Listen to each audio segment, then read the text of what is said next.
Welcome to garam garam Bezawada రుచులు. ఈరోజు చూడండి, ఇదండి పప్పు, మినపప్పు. నేను ఇది చాయ్ మినపప్పు లాగా చేసుకున్నాను.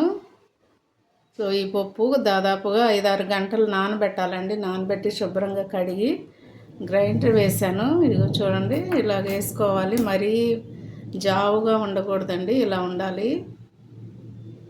ఇలా ఉంటే గారె మంచిగా వస్తుంది. ఇప్పుడు గారెలు ఎలా చేయాలో చూద్దామండి. చూడండి, సన్నగా కట్ చేసి పెట్టుకున్న ఒక ఉల్లిపాయ అండి, కొంచెం కొత్తిమీర కట్ చేశాను, అలాగే కొంచెం అల్లం, పచ్చిమిర్చి అండి సన్నగా కట్ చేసి పెట్టుకున్నాను. ఈ మినపప్పులో నేను వేసేస్తున్నానండి అన్నీ కూడా. చూడండి, సాల్ట్ వేయండి తగినంత. నేను వేసేసానండి ముందు, ఇది వీడియోలో పడలేదు సాల్ట్ వేయటం. ఇదిగో సాల్ట్ వేసాను నేను, కొంచెం చూసి వేసుకోండి మీరు కూడా. ఇదంతా కూడా చక్కగా కలపండి, ఎందుకంటే ఈ సాల్ట్ అంతా కూడా ఈ ఉల్లిపాయలు, కొత్తిమీర, పచ్చిమిర్చి, అల్లం అంతా కూడా దీనిలో కలిసిపోవాలండి. బాగా అంతా కూడా నీట్గా కలిసిపోవాలండి, బాగా కలిసిపోవాలి. వాటర్ మాత్రం వేయొద్దండి. వాటర్ వేసామనుకోండి గారి నీట్గా రాదండి. చూడండి, ఇలా నీట్గా కలిపేసుకోండి.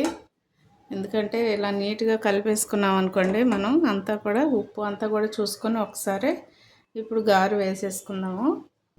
కళాయి పెట్టుకుని తగినంత ఆయిల్ వేసుకోండి గారికి.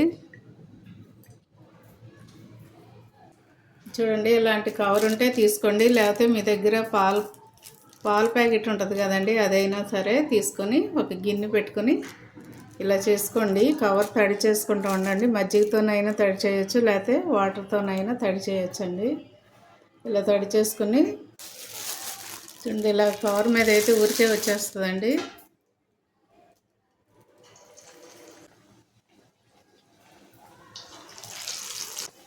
ఇలాంటి అట్ల కాడన్నా లేకపోతే మజ్జిగ కవ్వన్నా కూడా అండి, ఇలాంటివి తీసుకొని ఇలా తిప్పేస్తే ఊరికే వచ్చేస్తాయండి, పైకి లేసిపోతాయి.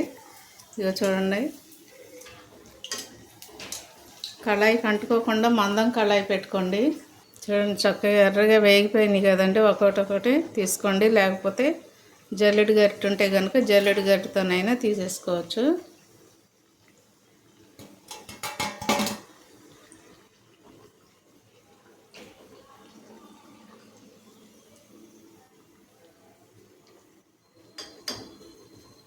చూడండి, చక్కగా ఎర్రగా వేగిపోయినాయి కదండి, తీసేస్తున్నాను నేను. చూడండి, పిండి అంతా కూడా ఇలాగే చేసి వేసేసుకోండి. చూడండి, చక్కగా ఎర్రగా వేగిపోయాయి కదండి, తీసేస్తున్నాను నేను ఆయిల్లో నుంచి. ఇలాంటి జల్లెడి గరిటెన్నా తీసేసుకోండి, లేకపోతే అట్ల కాడతోనైనా తీసేసుకోవచ్చండి.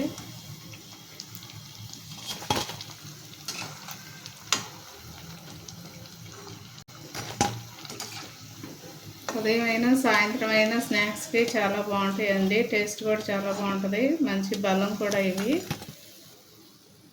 తప్పకుండా మీరు కూడా ట్రై చేయండి. చూడండి, ఎంతో టేస్టీగా ఉండే గారి రెడీ అయిపోయిందండి. మీరు కూడా తప్పకుండా ట్రై చేయండి. దీనిలోకి శనగగుడి చట్నీ అయినా కొబ్బరి చట్నీ అయినా సూపర్గా ఉంటుందండి. తప్పకుండా ట్రై చేయండి. మా ఛానల్ మర్చిపోవద్దు. Thank you.